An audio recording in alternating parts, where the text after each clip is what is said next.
人喺唔同嘅階段都會有唔同嘅追求啦。初入行嘅時候呢，就我人生有99% 嘅時間都係工作嘅。咁但係而家我都開始希望可以slow down 少少，去 enjoy 每一個工作，同埋希望可以享受一啲 quality time 咁樣咯。即係唔可以永遠都係好似一隻戴咗眼罩嘅馬咁樣不斷去向前衝。有時睇下沿途嘅風景，其實對我嚟講繼續行落去呢條路都會有好處咯。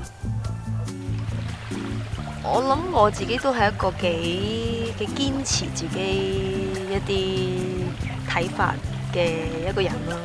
即係如果我覺得嗰件事係啱嘅，或者係我認為我應該要咁樣做嘅，我都會好勇敢咁樣去勇往直前。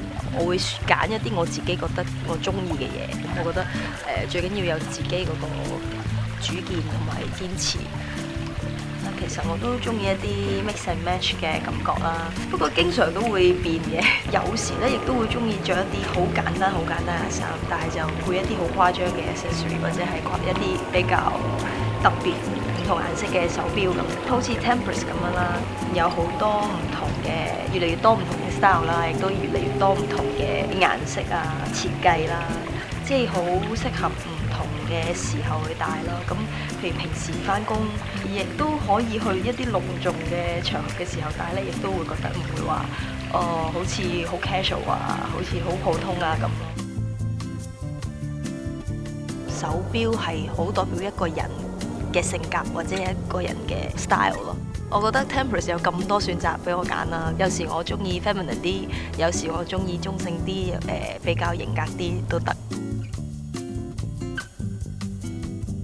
可以做到 Tempus 6年嚟嘅代言人，當然係好開心啦，亦都好多謝佢哋一直對我嘅支持啦。其實我自己都覺得呢6年嚟咧，好似同佢哋一齊去成長咁嘅。即係拍廣告當然係一件開心嘅事，為一個我自己中意嘅品牌拍，亦都係一件更加開心嘅事啦。希望今年嘅大家都會中意啦。